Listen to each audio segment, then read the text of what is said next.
The bank told me I owed $623,000 on a mortgage I never signed. Turns out, my sister used my name to buy her dream house. At family dinner, I didn't say a word, just slid the police report across the table. Her fork dropped. So did every jaw at that table.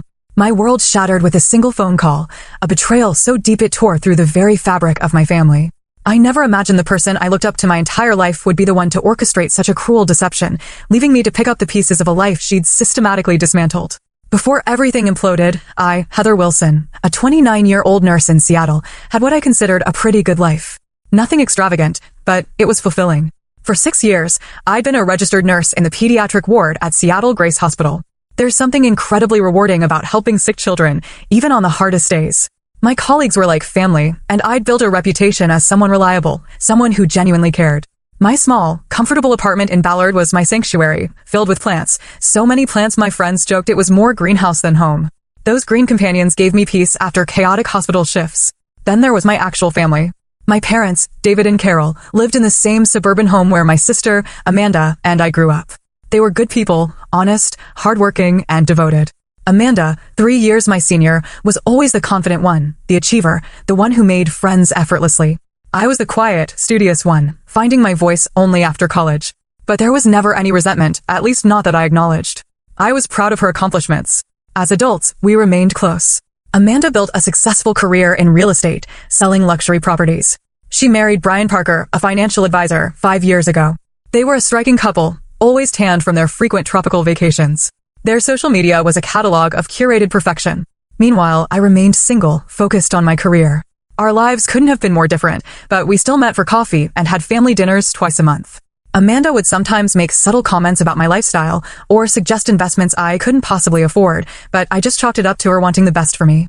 8 months ago, Amanda and Brian moved into a stunning Craftsman in Queen Anne, one of Seattle's most prestigious neighborhoods. At their housewarming, I remembered a twinge of envy walking through those meticulously renovated rooms with their Viking appliances and sweeping views. "Someday you'll have this too, sis," she'd said, squeezing my shoulder. "You just need to aim higher." The day everything changed started like any other Tuesday. I was helping a 7-year-old boy named Tyler change his bandages when my phone vibrated. I normally wouldn't answer during patient care, but I was waiting for news about my elderly neighbor. "Hello, this is Heather," I answered, stepping into the hallway. "Miss Wilson, this is Craig Donovan from Washington Mutual Bank. I'm calling about your missed mortgage payments. We've sent several notices, and I'm afraid if we don't resolve this soon, we'll have to begin foreclosure proceedings." My stomach dropped. "I'm sorry, there must be some mistake. I don't have a mortgage. I rent my apartment." His voice took on a slightly condescending tone. "Miss Wilson, according to our records, you took out a mortgage for $623,000 in January for a property on Highland Drive. You made payments for the first 3 months, but we haven't received anything since April." Highland Drive. That sounded familiar. Wasn't that Amanda's street? "This is a mistake," I insisted, my voice rising. "I've never purchased property. My credit isn't even good enough for a mortgage that size. I'm a nurse, not a surgeon. The application shows an annual income of $192,000 and a credit score of 782 at the time of application. We have all the documentation, Miss Wilson, including your signature on multiple forms. Perhaps you could come into the branch to review the paperwork." The conversation continued in this surreal vein. I returned to Tyler's room on autopilot, my mind spinning. A clerical error? Identity theft? But the address. That couldn't be a coincidence. At the bank, Richard Peterson, the branch manager, laid out a folder of documents that made my stomach sink further with each page: loan application, income verification, credit check authorization, closing papers, all bearing what appeared to be my signature. And there it was, in black and white. The property address matched Amanda's new house. "Could I get copies of all of this?" I asked, my voice sounding distant. "Miss Wilson, if you didn't apply for this mortgage, I strongly suggest you contact the police. This appears to be identity theft and possibly fraud." I nodded numbly. But inside, a voice was screaming, not just any identity theft. My sister. My own sister had stolen my identity to buy her dream home. The days that followed were a blur of anxiety, disbelief, and methodical investigation. I called in sick to work for the first time in 2 years, unable to focus when my own life was unraveling. My apartment, once my sanctuary, now felt like a cage where I paced endlessly, alternating between rage and confusion. Could there be another explanation? Maybe Amanda had made some terrible administrative mistake. But as I stared at the copy documents, that hopeful theory crumbled. This was deliberate. Someone had carefully forged my signature on multiple documents. Someone had provided my social security number, birth date, and employment history. Someone who knew me intimately. My first call was to Equifax. The customer service representative sounded bored until I explained the situation. Then her tone shifted to practice sympathy. Let me pull up your credit report, Miss Wilson. Clicking of a keyboard, then a pause. There are several accounts here that appear to have been opened in the past year. The mortgage is the largest, but there's also a home equity line of credit for $150,000, 3 credit cards with limits between $20,000 and $30,000 each, and a personal loan for $45,000. I felt physically ill. All of these are fraudulent. I didn't open any of them. By the end of that day, I'd spoken to all 3 major credit bureaus, placed fraud alerts, and discovered that my credit score, once a respectable 724, had plummeted to 546 due to the missed mortgage payments and maxed out credit cards I knew nothing about. The next morning, I met with Diane Schwartz, a financial advisor. This is definitely identity theft, she confirmed. And I have to say, it's quite sophisticated. Whoever did this knew exactly what information would be needed to pass verification checks. It was my sister, I said, speaking the accusation aloud for the first time. The house is hers. She's living in it right now. Diane's expression shifted from professional concern to genuine shock. That complicates things. Family fraud is unfortunately common, but it presents unique challenges, both legally and emotionally. What should I do? Legally, it's clear you need to file a police report. Without that, the banks won't recognize you as a victim, rather than a participant. I was hesitant. Despite the mounting evidence, I still couldn't fully process that Amanda, my protector, my role model, would do this to me. Before going to the police, I decided to gather more information. A handwriting expert confirmed the forged signatures. Then I began investigating Amanda's finances.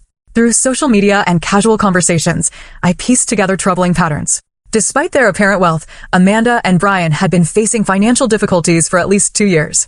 Yet, their lifestyle hadn't changed. If anything, they'd become more extravagant. The most damning evidence came from my friend Stephanie, who worked at a luxury car dealership. I probably shouldn't tell you this, Stephanie said over coffee, but when they ran her credit for financing, it was a mess. Brian ended up paying cash, but I overheard them arguing about it in the parking lot. He said something like, "We can't keep doing this. The house was risky enough." The house. My house? I also discovered multiple credit accounts opened in my name, all linked to online statements with a slight variation of my email address, heatherwilson883@gmail.com, instead of my real heatherwilson1993@gmail.com. Easy to miss in verification processes, but clearly deliberate.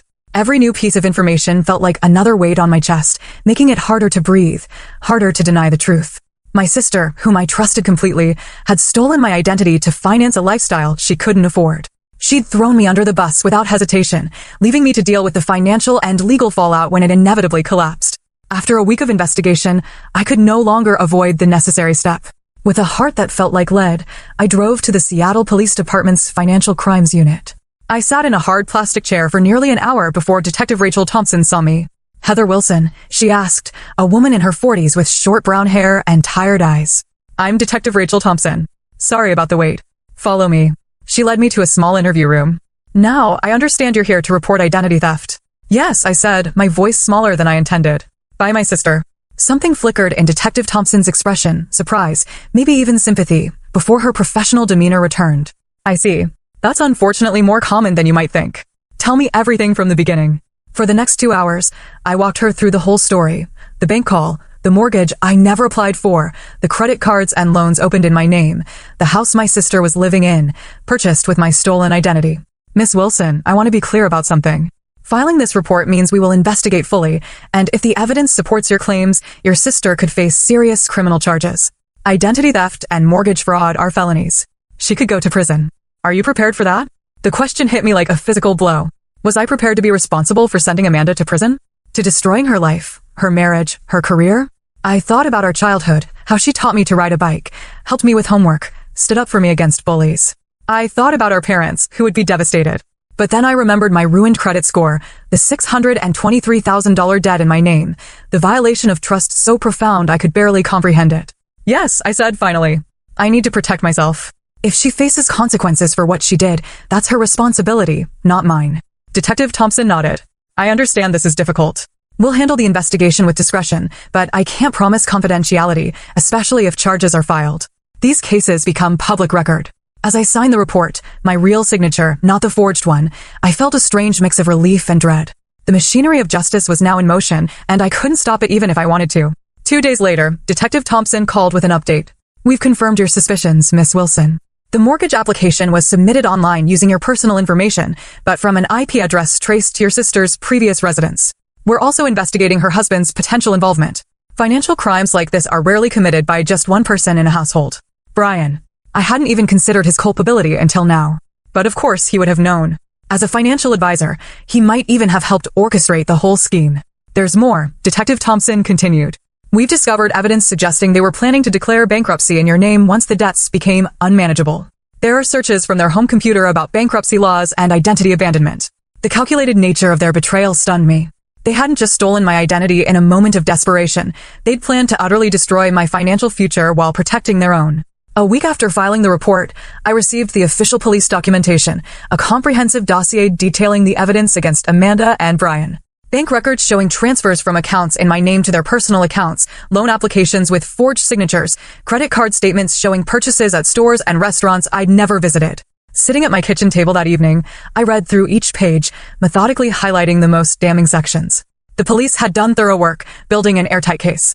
According to Detective Thompson, the district attorney was confident about pressing charges. Tomorrow was our bi-weekly family dinner. Amanda would be there, still believing her scheme was undiscovered. She didn't know I'd received the foreclosure notice. She didn't know I'd spent weeks investigating her. She didn't know about the police report that now sat in a manila folder on my counter. As I prepared for bed, my phone chimed with a text from my mother, looking forward to seeing my girls tomorrow. I'm making your favorite lasagna. Love you both.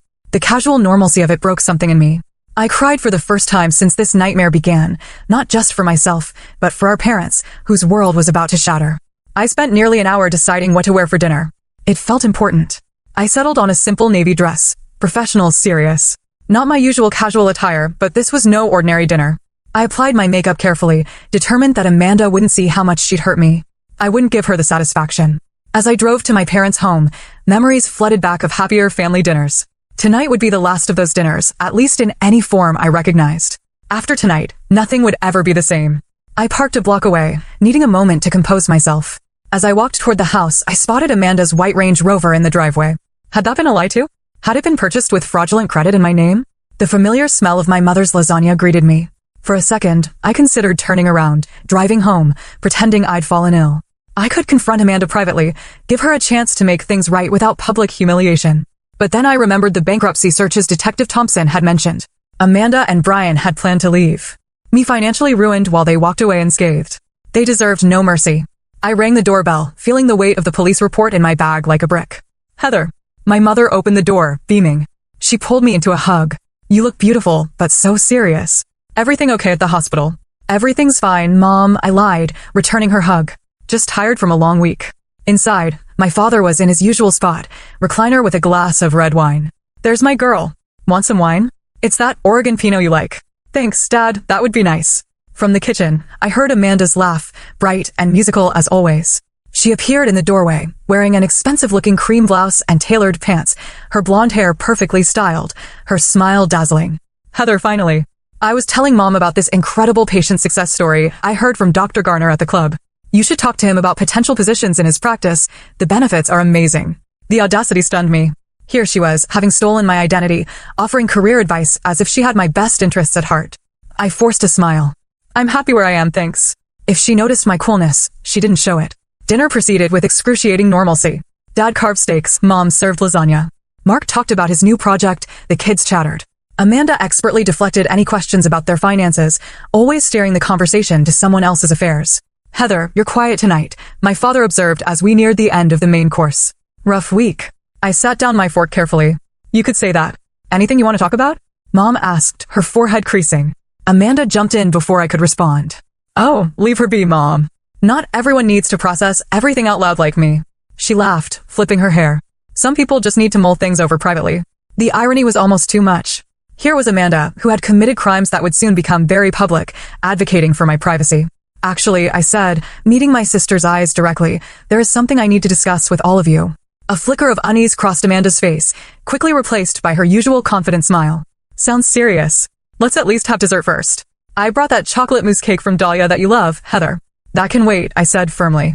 The table fell silent. Even the kids sensed the sudden tension. Mark, why don't you take the children into the living room? My mother suggested, her instincts for family drama finally tuned. Once the children were settled, I reached into my bag and pulled out the manila folder. My heart pounded so loudly I was certain everyone could hear it. Amanda's eyes fixed on the folder, her smile faltering. What's that, honey? My father asked. I took a deep breath. The moment had arrived. There was no turning back. This, I said, placing my hand on the folder, is a police report.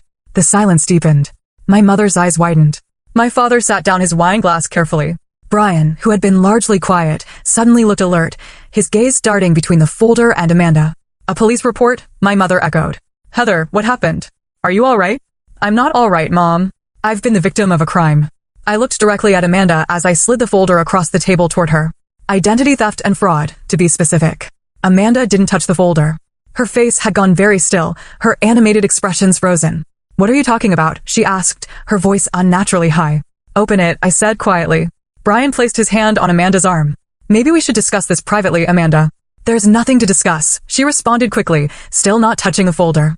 Heather's obviously confused about something. My father, never one for tension, tried to lighten the mood. Is this some kind of joke, girls? It's not a joke, Dad. I reached across the table and flipped open the folder myself, revealing the first page of the police report with its official letterhead and case number. 2 weeks ago, I received a call from Washington Mutual Bank about missed mortgage payments on a $623,000 loan I never took out for a house I've never owned at 4872 Highland Drive. My mother gasped softly. But that's Amanda and Brian's address. I finished for her. The dream house they'd been showing off to everyone for months was purchased through a mortgage fraudulently obtained in my name, along with a home equity line of credit, 3 credit cards, and a personal loan. All maxed out. All in default. All eyes turned to Amanda, whose face had drained of color. For several seconds, no one spoke. Then Amanda laughed, a brittle, forced sound. This is ridiculous. There's obviously been some kind of mistake. A bank error. Or the police don't think so, I interrupted. Neither does the handwriting expert who confirmed the forged signatures. Neither does the IP address evidence showing the mortgage application was submitted from your old condo. Brian abruptly stood up. We should go, Amanda. We don't have to listen to these accusations. My father found his voice, deep and trembling with anger. Sit down, Brian. Both of you need to explain what the hell is going on. Amanda's demeanor suddenly shifted. The deer-in-headlights look vanished, replaced by cold calculation. Fine. You want an explanation? We hit a rough patch. Brian's firm collapsed when his partner embezzled funds. My commissions dried up during the market correction. We were about to lose everything we'd worked for. So you decided to steal my identity? I asked incredulously. To saddle me with over $800,000 in debt I knew nothing about? It was supposed to be temporary. Amanda's voice rose. Once the market recovered, once Brian's new clients came through, we were going to refinance everything properly. That's a lie, I said quietly. The police found your searches about declaring bankruptcy in my name. You were never going to make this right. You were planning to destroy my financial future to save yourselves. My mother began to cry softly. My father's face had turned an alarming shade of red. Amanda, he said, his voice dangerously quiet, tell me this isn't true. Tell me you didn't do this to your sister. For a moment, Amanda seemed on the verge of another denial. Then her shoulders slumped. We were desperate. You don't understand what it's like, having achieved a certain lifestyle, certain status, and then watching it all slip away. People were counting on us to be successful clients, friends, family, everyone. I was counting on you to be my sister, I said, my voice breaking. To love me, not betray me. Brian suddenly turned on Amanda. I told you this would blow up in our faces. I told you we should have found another way. There was no other way. Amanda shouted back. Your brilliant investment strategies lost us everything. What was I supposed to do? Not commit felony fraud using your sister's identity. Brian retorted. Do you have any idea what this means? We could go to prison, Amanda. My parents watched this exchange in stunned silence. Then my father stood up, his hands shaking. Get out. Both of you. Get out of my house. Dad, please, Amanda began, her eyes filling with tears. Whether genuine or calculated, I couldn't tell anymore. You have to understand. I understand perfectly, he cut her off. You stole from your sister. You lied to all of us. You were willing to destroy Heather's life to maintain your facade. I don't even recognize you anymore. My mother, still crying, looked at Amanda with devastation. How could you do this after everything we taught you about honesty, about family? What happened to you, Amanda? Nothing happened to me, Mom, Amanda said, a hint of defiance returning. I just refused to fail. Unlike the rest of this family, I have ambition. I have standards. Do you think I wanted to end up like Heather, living in a tiny apartment with plants as my only companions? The casual cruelty of her words stunned me. Is that what you really think of my life? That it's some kind of failure because I don't have a mansion or a luxury car? You could have had more, Amanda said bitterly. You're smart enough, but you've always settled for less. Honestly, it's not like you were even using your good credit score for anything important. Brian grabbed her arm. Enough, Amanda. We're leaving now. He turned to me, his expression a mixture of anger and fear. This isn't over, Heather. You have no idea what you've done by filing that report. I know exactly what I've done, I replied steadily. I've protected myself from criminals. That's what you both are, criminals. And now you'll face the consequences. As they gathered their things to leave, my mother called after Amanda, the police. Will they arrest you? Amanda paused at the door. For a moment, her mask slipped, and I saw genuine fear in her eyes. I don't know, Mom. Probably. After they left, the three of us sat in stunned silence. My father poured himself another glass of wine, his hands still shaking. My mother wiped her tears with a napkin, looking suddenly older than her years. I should have seen it, she said finally. All those extravagant purchases, the house we knew they couldn't afford. I just thought they were being irresponsible with their money, not this. None of us saw it, I said, reaching for her hand. I never imagined Amanda capable of something like this, not to a stranger and certainly not to me. My father looked at the police report, still open on the table. What happens now? The district attorney will decide whether to press charges. Given the evidence, Detective Thompson thinks it's almost certain. Amanda and Brian will be arrested, probably within the week. And the debts? My father asked, ever the accountant. The mortgage? The credit cards? I'm working with the banks to clear my name. It's a long process, but the police report helps establish that I'm the victim, not a willing participant. My credit is still destroyed, at least for now. We sat together for hours that night, processing the shock, the betrayal, the uncertain future. My brother Mark returned from putting his children to bed, and we explained everything. His initial disbelief gave way to rage on my behalf. I'll testify against her if needed, he said fiercely. What she did to you is unforgivable. As I drove home that night, I felt hollowed out, as if something essential had been scooped from my chest. I had done what was necessary to protect myself, but there was no satisfaction in it, only grief for the sister I thought I knew and the family that would never be the same. The immediate aftermath of that fateful dinner played out like scenes from someone else's life, a television drama I was somehow starring in without having auditioned for the role.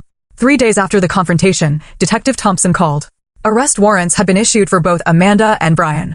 They were taken into custody at their home, my home, according to the fraudulent mortgage, and charged with multiple felonies, identity theft, fraud, forgery, and conspiracy. Their arrests made the local news. Prominent Seattle realtor and financial advisor charged in identity theft scheme, read the headline. The article mentioned that the victim was Amanda's sister, though thankfully withheld my name. Still, anyone who knew our family could easily figure it out. My phone buzzed constantly with messages from concerned friends, distant relatives, and even former classmates.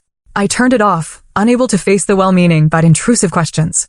My parents retreated into a shell of shock and humiliation. Dad stopped attending his weekly golf games, unable to face friends who had undoubtedly seen the news. Mom took a leave of absence from teaching. Their social circle, built over decades, suddenly felt threatening. Everyone must be talking about us, Mom said during one of my visits. Wondering where we went wrong with Amanda. You didn't go wrong, I assured her, though part of me wondered the same thing. Had there been signs of Amanda's moral flexibility that we'd all missed or excused over the years? The pressure from my family to drop the charges began subtly at first, then grew more insistent as the reality of Amanda's situation became clearer. She and Brian had been released on bail, but were required to surrender their passports. Their assets were frozen, including the house, which the bank was now moving to reclaim. She made a terrible mistake, my mother pleaded over the phone one evening.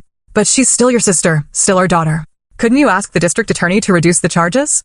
Maybe some kind of probation instead of prison, Mom? She stole my identity. She planned to declare bankruptcy in my name. Do you understand what that would have done to me? I wouldn't have been able to rent an apartment, get a car loan, maybe even keep my job if it required a security clearance. She was willing to destroy my life. I know, honey, what she did was inexcusable, but she has 2 young children. Think about your niece and nephew growing up without their mother. That was the hardest part. Harper and Ethan, 5 and 7, innocent in all this. I adored those children. Now they might lose their parents to incarceration because of my police report. My resolve wavered. It was Stephanie who helped me regain my perspective during a much-needed night out. Listen to me, she said, setting down her vodka tonic firmly. Amanda chose to commit multiple felonies. Amanda chose to victimize her own sister. Amanda chose to put her children at risk by engaging in criminal behavior. None of that is on you. The consequences are hers to bear, not yours to ameliorate. But my parents. Your parents are doing what parents do, trying to protect their child. But they're protecting the wrong child in this scenario. You're the victim here, Heather. Don't let them make you feel guilty for standing up for yourself. She was right, of course. When I met with a district attorney the following week, I made it clear that I was not interested in dropping or reducing the charges. Miss Wilson, I want to commend your resolve, said Prosecutor Natalie Chen. Many identity theft cases involving family members never make it to court because victims withdraw under family pressure. But these crimes have real consequences and they merit real punishment. The legal proceedings moved forward with excruciating slowness. Through it all, I had to continue working, paying my bills, and attempting to repair my shattered credit. I'll never Forget the day Amanda and Brian finally accepted a plea deal 9 months after my confrontation. I sat in the courtroom, watching as my sister, thinner now, her designer clothes replaced by a modest navy suit, stood before the judge. Amanda Parker, you have pleaded guilty to 1 count of identity theft, 1 count of fraud, and 1 count of conspiracy, the judge stated. Before I pronounce sentence, do you wish to make a statement? Amanda turned slightly, her eyes finding mine in the gallery. For a moment, I saw a flicker of the sister I'd grown up with, vulnerable, human, flawed. I want to apologize to my sister, she said, her voice steady but subdued. What I did was unforgivable. I betrayed your trust in the worst possible way, and I'll regret it for the rest of my life. I was selfish and desperate and terrified of failure, but that's no excuse for hurting the person who has always supported me and believed in me. I'm so sorry, Heather. The judge sentenced Amanda to 18 months in federal prison, with Brian receiving 12 months. Both would serve 3 years of supervised release afterward and were ordered to pay full restitution. As Amanda was led away, our eyes met one final time. There was so much unsaid between us, so much damage that might never be repaired. I didn't know if I could ever forgive her, but in that moment, I acknowledged the complexity of my feelings, the anger and betrayal intertwined with memories of shared childhood, of love that had been real despite everything that came after. The weeks following the sentencing were a blur of practical matters. The bank foreclosed on the house, selling it at auction. I worked with credit agencies to remove the fraudulent accounts from my record, a frustratingly slow process. My relationship with my parents remained strained. They visited Amanda regularly but rarely mentioned these visits to me. We tried to maintain some semblance of family connection, but our conversations were superficial, carefully avoiding the elephant in the room. Thanksgiving came and went, the first one in my memory without a full family gathering. Christmas was equally fractured. The traditions that had anchored our family life for decades had been shattered along with our trust. The day the bank finally removed the fraudulent mortgage from my credit report felt like emerging from a long, dark tunnel. My credit score was slowly recovering. I'd moved to a new apartment, wanting a fresh start in a place untainted by memories of betrayal. As winter turned to spring, I received an unexpected letter. Not from Amanda, who had written several times with apologies I wasn't ready to accept, but from my niece, Harper. In wobbly handwriting on pink paper, she had written, "Dear Aunt Heather, I miss you a lot. Grandma says you're mad at Mommy because she did something bad. I'm sometimes mad at Mommy too, like when she wouldn't let me have 2 desserts, but I still love her. Do you still love her? Can you come see me and Ethan? We have a new apartment, but it's small and doesn't have a garden like the big house. Love, Harper." The innocence of a child who couldn't possibly understand the magnitude of what had happened brought tears to my eyes. Whatever my feelings toward Amanda, Harper, and Ethan were innocent casualties of their parents' crimes. They deserved an aunt who loved them, even if that love had to be carefully separated from the betrayal of their mother. I called my parents that evening and asked if I could visit the children. The relief in my mother's voice was palpable. "They ask about you all the time," she said. "They would love to see you." That weekend visit with my niece and nephew became the first tentative step toward healing. Not forgiveness, exactly, but a recognition that family bonds, even when severely damaged, don't simply disappear. They transform, requiring new boundaries, new expectations, new definitions of trust. 6 months after Amanda began serving her sentence, the foreclosure sign came down from in front of the Highland Drive house. Another family moved in, unaware of the drama that had unfolded within those walls. I drove past occasionally, feeling a strange mix of emotions. Not regret or envy, but something more complex. The house that had symbolized my sister's betrayal was now just a house again, inhabited by people who had no connection to our family's pain. My credit score, while not fully recovered, had climbed back into the fair range. The fraudulent accounts had been removed. I had settled into my new apartment, smaller than my previous one, but in a building with better security, including a locked mailbox. The paranoia lingered, a constant companion I was learning to manage. My weekly therapy sessions with Dr. Elaine Winters had become a cornerstone of my recovery.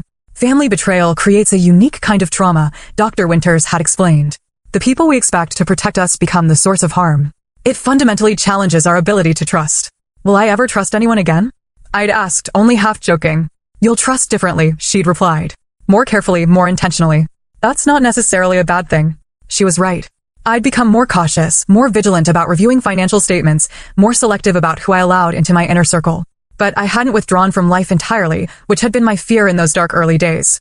My relationship with my parents was slowly healing, though it would never return to what it had been. The strain of divided loyalties, their natural instinct to support Amanda, my legitimate need for validation as the victim, it created an underlying tension. But we were trying, all of us. Sunday dinners had resumed, though less frequently and with a careful avoidance of certain topics. Your father and I visited Amanda yesterday, my mother mentioned during one such dinner, watching my face carefully. How is she? I asked, surprised by my own genuine curiosity. Managing. Teaching an ESL class to other inmates. She asked about you. I nodded but offered no response. I still wasn't ready to visit Amanda, to face her across a prison table and hear more apologies. Maybe someday, but not yet.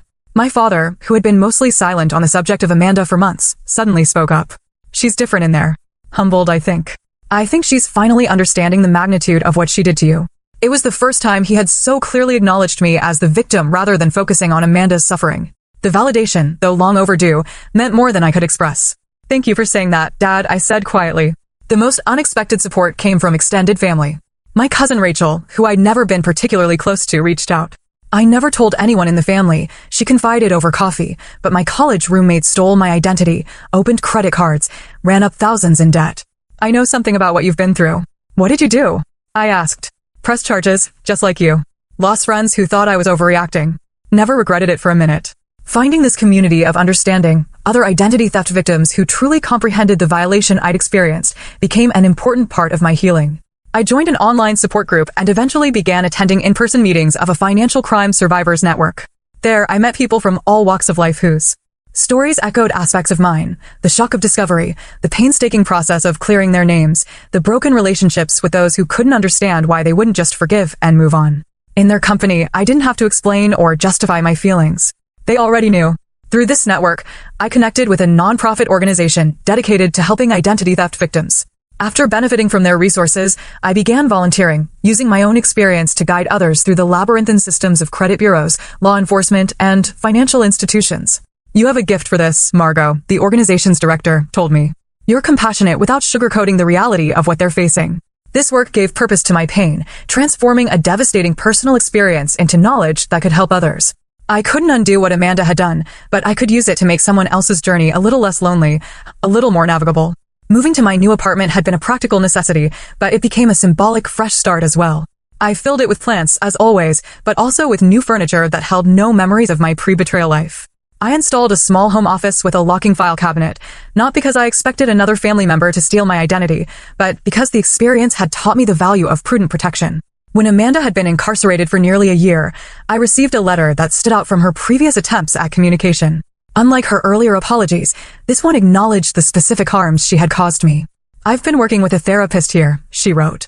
She's helping me understand that true accountability means recognizing not just that I did something wrong, but exactly how my actions hurt you. I stole more than your identity, Heather. I stole your sense of security, your trust in family, your belief in my love for you. I can't undo that harm, but I want you to know that I see it clearly now. I'm not asking for forgiveness. I'm not even asking for a response. I just want you to know that I understand what I destroyed, and I will live with that knowledge for the rest of my life. I didn't respond immediately, but I kept the letter, rereading it periodically. The acknowledgement of specific harms felt different from her earlier blanket apologies, more genuine, more complete, more aware. Around this time, I made a decision that surprised even me. Using some of the restitution money that had finally begun arriving from Amanda and Brian's seized assets, I put a deposit on a small house with a generous yard, perfect for an expanded garden. The irony wasn't lost on me. My sister's crime had ultimately led to me achieving the home ownership she had fraudulently claimed in my name. The day I signed the legitimate mortgage papers, a moment that should have been purely joyful, I experienced an unexpected wave of emotion. Sitting in the loan officer's office, reviewing documents remarkably similar to those that had been forged in my name, I felt a strange closing of a circle. Is everything all right, Miss Wilson? The loan officer asked. Yes, I said, signing my actual name to a loan I had chosen for a house I could afford. Everything is fine. Better than fine, actually. Taking ownership of my new home became a powerful act of reclamation. I painted the walls colors I loved, planted a vegetable garden, and invited friends for a housewarming party, my first real celebration since before the identity theft discovery. Stephanie brought champagne and a doormat that read, "Not today, identity thieves." Dark humor that made me laugh despite myself. My parents came too, bringing a houseplant and awkward good wishes. They were trying, in their way, to support this new chapter while still maintaining their relationship with Amanda. It's a lovely home, Heather, my mother said, hugging me tightly. We're so proud of you. For buying a house? I asked. For everything, my father clarified. For how you've handled all of this, with dignity and strength. It wasn't complete healing. That would take years more if it ever fully arrived. But it was acknowledgement, and that mattered. 2 weeks after my housewarming, I did something I'd been considering for months. I drove to the Federal Correctional Institution where Amanda was serving her sentence and added my name to her visitors list. I wasn't ready to see her yet, but I wanted the option available when and if that day came. As I continue rebuilding my life, I've come to understand that healing isn't a destination but a process. Some days I feel strong and forward-looking, others, the betrayal feels fresh and raw. I've learned to accept both realities as part of my journey. What happened between my sister and me is a story with no neat ending, no perfect resolution. Family bonds, once broken by betrayal, can never be completely restored to their original form. But they can transform into something new, something more honest perhaps, with clearly established boundaries and carefully rebuilt trust. I don't know if Amanda and I will ever reclaim anything resembling our former closeness. I don't know if I'll ever fully trust her again. But I know that I've survived the worst betrayal I could imagine, and I've emerged stronger, wiser, and more self-reliant than before. If there's a lesson in all of this, it's that trust should be treated as the precious resource it is, given carefully, guarded appropriately, and withdrawn when necessary for self-protection. Love and trust aren't the same thing, a distinction I never fully understood until now. I can love my sister while acknowledging that she violated my trust in ways that may never be fully repaired. This experience has taught me that family loyalty has limits and should have limits. That standing up for yourself, even against those you love, isn't selfish, but necessary. That forgiveness, if it comes, must follow accountability, not replace it. I'm still writing my story, still finding my way forward. But I know this much, I refuse to be a victim in silence. I refuse to sacrifice my financial future to protect someone who hadn't protected me. I refuse to accept betrayal as the price of family peace. And in those refusals, I found my strength. What about you? Have you ever experienced betrayal from someone you trusted completely? How did you handle it, and what boundaries did you establish afterward? I'd love to hear your stories in the comments below. If this account has helped you feel less alone in your own experience of family betrayal, please consider giving it a like and subscribing to my channel for more real-life stories of resilience and recovery. Share with someone who might be struggling with similar issues. Sometimes knowing others have walked the same difficult path can make all the difference. Thank you for listening to my story, and remember, protecting yourself isn't selfish, it's necessary for survival and eventual healing.